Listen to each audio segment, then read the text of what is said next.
If you have ADHD and a ton of health stuff is going on, I have discovered the most incredible resource to share with you. It was developed by a working group of 100 experts and focus groups, and I'm sharing it and my story to help others find answers, hopefully without it taking a decade like it has for me. For me, it all started when my little guy Harry was born, and he's now 10. In this time, my health has been so shite. Cognitive decline, joint pain everywhere, gut issues, dizziness, blinding headaches, and extreme fatigue and more have been my norm and have gotten worse and worse. But finally, about 6 months ago, I began to unravel what was behind my health problems.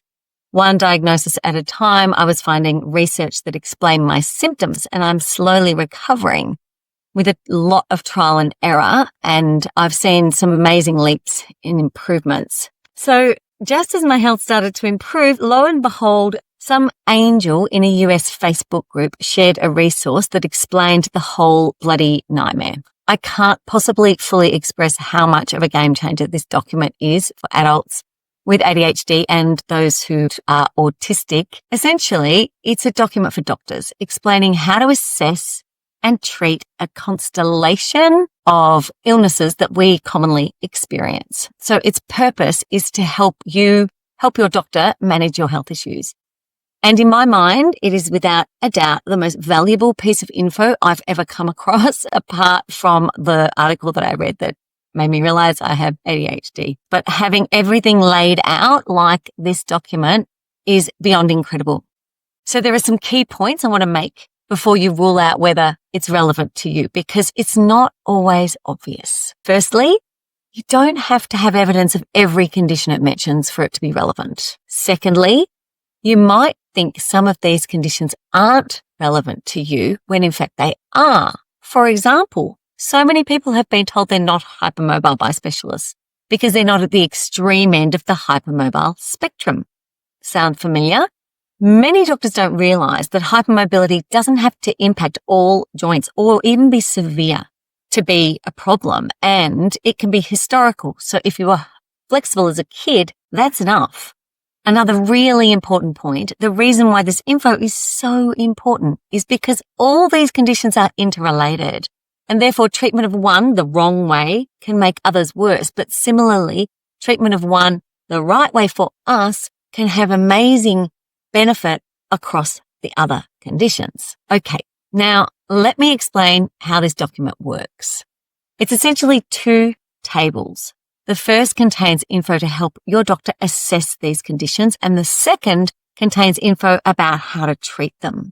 And the overarching areas that these conditions fall under are sleep. No surprises there. Many of us have issues with sleep. Hypermobility spectrum disorders or hypermobile EDS or Ehlers-Danlos syndrome, cardiovascular disorders, particularly POTS, allergic and immunologic type conditions, including mast cell activation syndrome and autoimmune disorders.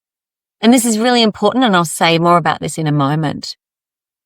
Gastrointestinal disorders, chronic pain and related conditions, including fibro and migraine, post-infectious and related conditions, including long COVID and chronic fatigue, reproductive conditions, including endo, polycystic ovaries, and premenstrual dysphoric disorder, and even miscarriages. And finally, craniofacial and skull and dental issues, the most common of which is temporomandibular joint dysfunction, which many people have that I know who have ADHD.